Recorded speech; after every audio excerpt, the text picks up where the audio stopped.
Kula Bu Parmi, putrane Bu Wangsa.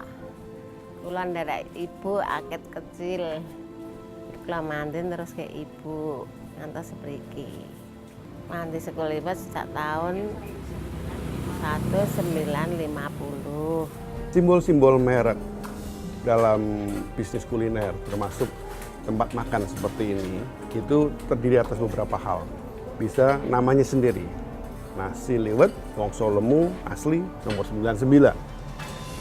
Kemudian pemiliknya Ibu Parmi, nanti dilanjutkan lagi oleh anaknya, itu juga menjadi brand. Tetapi juga tempat ternyata. Tempat menjadi identity yang penting buat merek kuliner. Oh, yang di Keprabon yang asli nih. Yang di tempat lain bisa jadi orang ragu-ragu ini asli atau tidak. Nah, hal-hal seperti ini menjadi sesuatu yang penting. Bahkan seringkali adanya tenda di depan itu juga memberi kesan ini identity yang asli yang ini. Dan regenerasi sudah dilakukan dengan baik di Nasi Liwet Wongso Lemu. Mudah-mudahan. Nomor 99. Oh, jangan keliru. Nasi liwet Wongso Lemu nomor 99.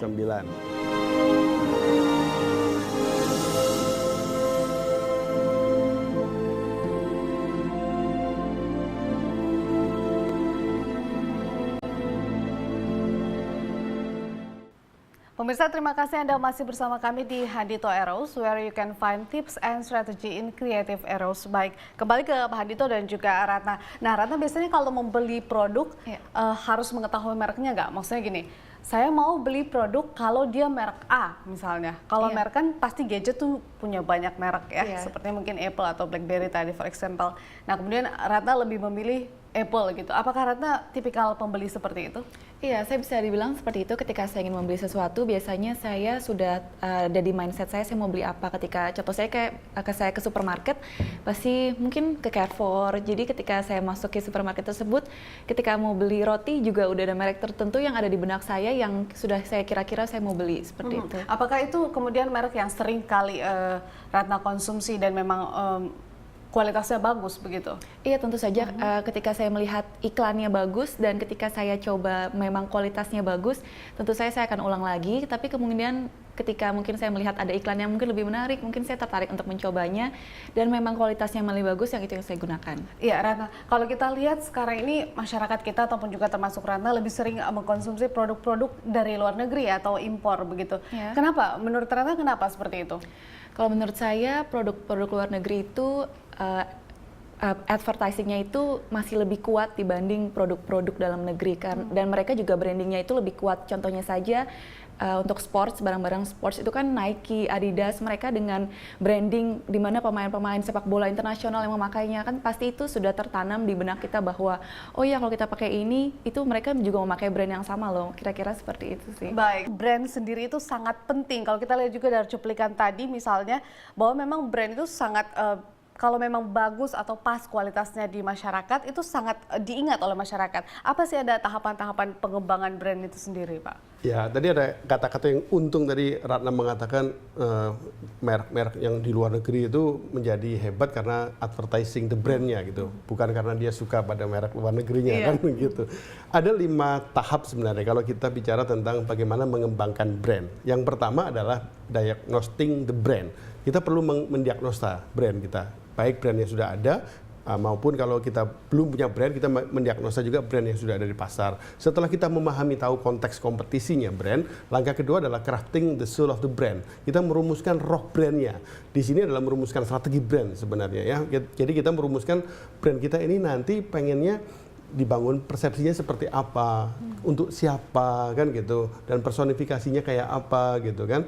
Oh, kalau seseorang apakah cewek apa cowok, apa mirip sama Vero kan gitu kan. Jadi itu adalah bagian dari merumuskan strategi brandnya, crafting the soul of the brand. Nah, langkah ketiga adalah brand communicating the brand, mengkomunikasikan brand, termasuk menggunakan advertisement, menggunakan langkah-langkah sekarang sosial media dan sebagainya. Dan langkah keempat kemudian admiring the brand, membuat agar brand kita itu menjadi brand yang dibanggakan oleh konsumen. Tentu saja di sini harus ada kesesuaian antara produknya dengan brandnya. Kalau brandnya bagus, produknya nggak bagus, ya orang nggak akan bangga ya. Tetapi kalau ini bisa sinergi dengan bagus dan berbagai langkah-langkah membangun loyalitas, maka bisa membangun admire-nya brand tersebut. Langkah kelima adalah yang namanya rejuvenating the brand, kan gitu.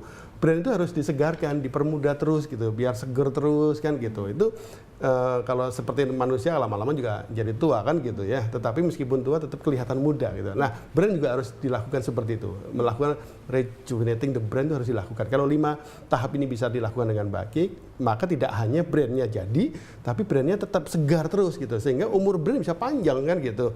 Dan jangan lupa loh, brand itu kan tidak hanya dipakai untuk produk ya. Bisa juga dipakai untuk perusahaan, untuk negara. Tadi malah kalau untuk perusahaan, tadi usaha seperti Wongso Lemu Solo itu juga ternyata peranan brand penting itu. Vero pernah makan di Wongso Lemu Solo belum? Belum, Pak. Cobanya di bawah. Iya, kapan-kapan kita makan di sana. Biar lebih enak dialognya. Berarti memang ya bahwa tidak hanya kualitas dari brand, sejauh mana brand itu kemudian dikenal, harus didukung juga dengan kualitas produknya, begitu ya Pak ya. Nah kemudian untuk kalau pembaruan brandnya sendiri, apakah memang harus ada, kalau misalnya untuk memperbarui, apakah harus ada perubahan logo atau warna begitu? Apakah memang harus seperti itu? Seringkali dalam rangka menyegarkan diperlukan itu. Seringkali kita suka mendengar istilah rebranding gitu ya, menyegarkan kembali sebuah brand. Itu sebenarnya yang dilakukan bisa strategi brandnya, soul of the brandnya yang dirubah, bisa logonya yang diperbarui, atau warnanya yang disegarkan, atau tagline-nya yang diperbaiki. Banyak hal yang bisa dilakukan kan gitu. Atau brand endorsernya, yang menjadi endorser dari brand itu yang diganti supaya lebih segar kan gitu ya. Itu hal-hal seperti itu dilakukan. Tetapi kalau melihat pengalaman yang saya temui di Wongso Lemu asli yang di Solo gitu ya, yang dilakukan di sana, penyegaran dilakukan dengan cara memperbaiki produknya. Jadi Ibu Wongso Lemu sekarang sudah masuk ke generasi ketiga dan menjelang ke keempat, berarti brandnya kan sudah sejak tahun 50, sekarang sudah lebih dari 60 tahun gitu. Sebenarnya namanya sama itu, Wongso Lemu, ditambahin si asli gitu, terakhir ada 99, barangkali itu bagian dari identitinya diperbaiki gitu ya.